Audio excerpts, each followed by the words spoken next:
very good afternoon and welcome to NTV News. I am Siksha Sharma. Let's take a look into the headlines first.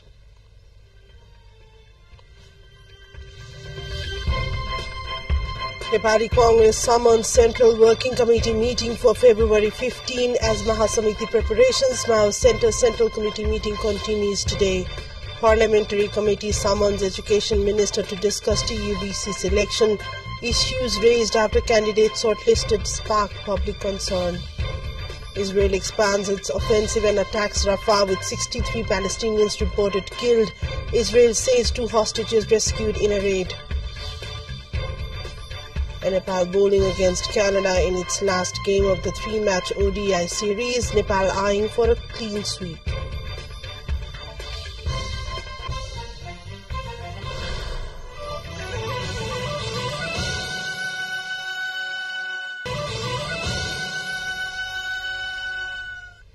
Welcome back to NTV News. Taking a look into news in detail now. The Central Working Committee or meeting of ruling Nepali Congress is summoned for February 15. NC Central Office Chief Secretary Krishna Prasad Paudel said that the meeting would discuss preparations for the upcoming Mahasamiti meeting that will be held from February 19 to 22. The Mahasamiti is being held in Godavari of Lalitpur. This is the first Mahasamiti meeting of the Congress after party's 14th General Convention. The NC completed elections to 90% of its Mahasamiti members and the elections are due in remaining areas. Around 2,300 Mahasamiti members of the Congress, including from abroad, are attending the meeting. Meanwhile, the CPN UML Central Committee meeting will continue today as well. The meeting will continue discussion on preparations for its statute convention that is due to begin tomorrow. The meeting today also will review the 4-month Maoist special campaign with the people conducted by the party. Party Chairman Pushpakamal Dahal is scheduled to provide insights and responses during today's discussions. The leaders have called for a special focus on youth participation and mobilization in the party. The meeting of the National Assembly is underway. Annual report of the Sustainable Development and Good Governance Committee is scheduled to be presented at the meeting as per the meeting's agenda. Likewise, the Minister for Law, Justice and Parliamentary Affairs, Thanraj Gurung, will present a proposal to consider a bill pertaining to amendments of some Nepal Acts related to money laundering and promotion of business environment. It may be noted that the House of Representatives has unanimously passed the bill and has now sent it to the upper legislative body for approval. Likewise, Minister for Education, Science and Technology, Ashok Rai, is to present a proposal to discuss the Shahid Dashrath Chand Health Sciences University Bill 2080 along with the report of the Legislation Management Committee. And let's take a look into a short break. More news coming up on the other side. Stay with us.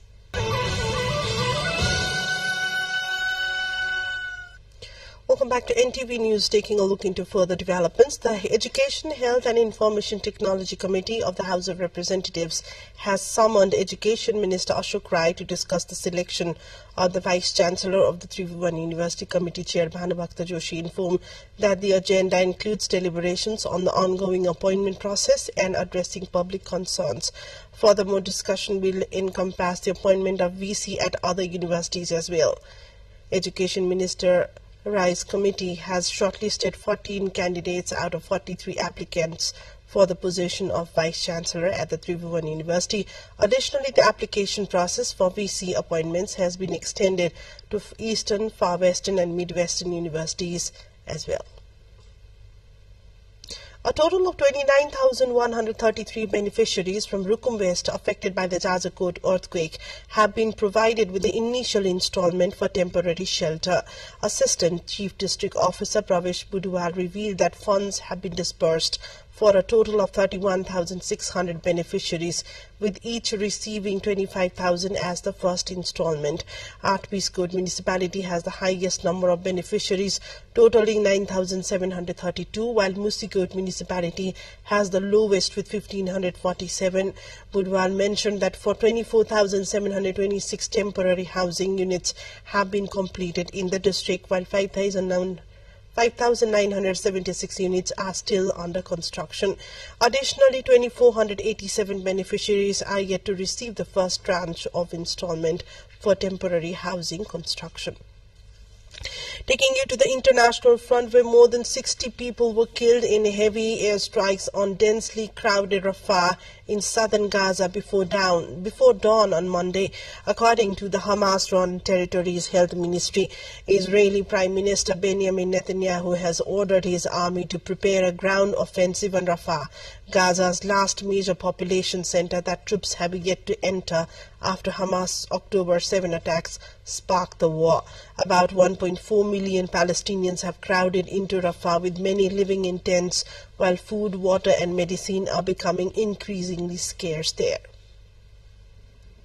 Meanwhile, Israel says 2 male Israeli hostages have been rescued in a raid in Rafah amid reports of heavy Israeli airstrikes on the southern Gazan city. The Israel Defense Forces IDF says the freed hostages are in good medical condition and they have been taken to an Israeli hospital for medical test. Acting director of Israel's Shiva Medical Center says that the 2 hostages rescued in overnight operation are in a stable condition.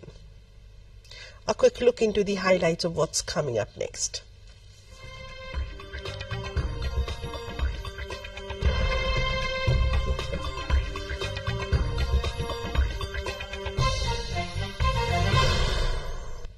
Myanmar's junta marks the 77th anniversary of the Union Day at City Hall in the country's capital, Nepal.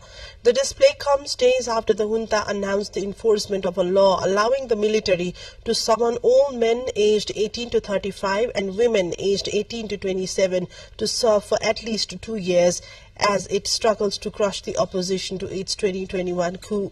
The annual holiday commemorates an agreement between independence figure Aung San and several ethnic groups to form a union of Burma independent of British rule. Tens of thousands of houses in the Demak district of Indonesia's central Java province have been hit by flooding for a few days.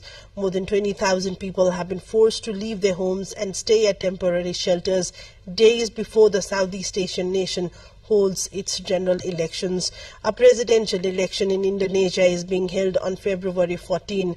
The world's third largest democracy is highlighting choices to be made as the country seeks to profit from its rich reserves of nickel and other resources that are vital to the global transition away from fossil fuels. Indonesia's current president Joko Widodo is on his second term and ineligible to run, leaving Indonesians with 3 choices to replace him when they head to the polls on Wednesday. Let's take a look into the highlights of what's coming up next.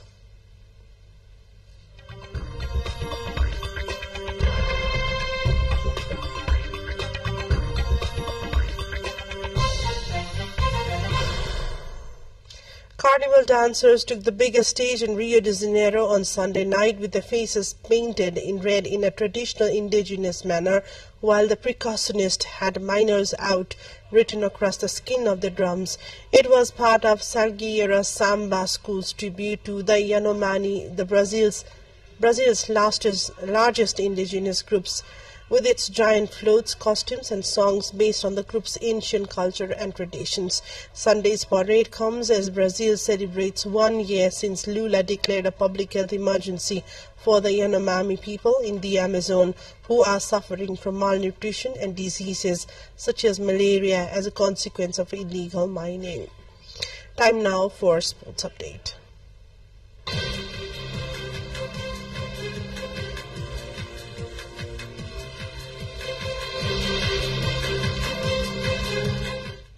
The third and final ODI match between Nepal and Canada is currently underway at the TU Cricket Ground in Kirtipur. Nepal, having already secured victories in the 2 previous matches of the series, is aiming for a clean sweep today.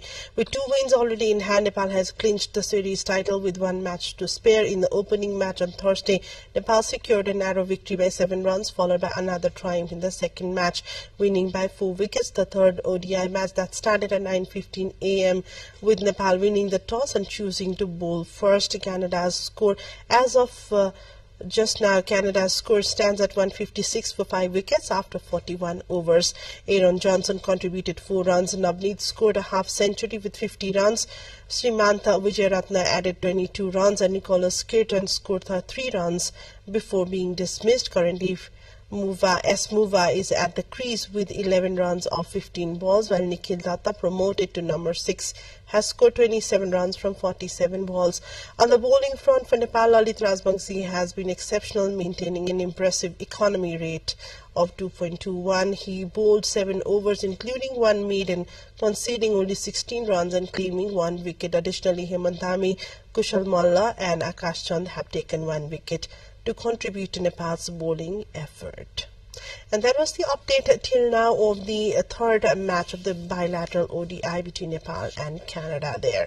And let's take a look into another development in the sports, where the men's marathon world record holder Kenya's Kelvin Kiptum has died aged 24 in a road accident in his home country. He was killed alongside with his coach Rwanda's Gervais Hakizimana in a car on a road in western Kenya on Sunday. Kiptum made a breakthrough in 2023 as a rival to compatriot Eliud Kipchoge, one of the greatest marathon runners, and it was in Chicago last October that Kiptum bettered Kipchoge's achievement, clocking the 26.1 miles in 2 hours and 35 seconds. The two athletes had been named in Kenya's provisional marathon team for the Paris Olympics later this year. And this brings us to the end of the bulletin. A quick reminder of the top stories.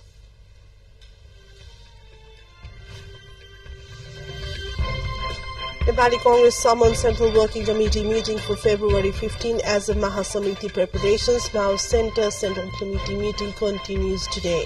Parliamentary Committee summons Education Minister to discuss TUVC selection. Issues raised after candidates shortlisted sparked public concern. Israel expands its offensive and attacks Rafah with 63 Palestinians reported killed, says 2 hostages rescued in a raid. And Nepal bowling against Canada in its last game of the 3-match ODI series. Nepal eyeing for a clean sweep.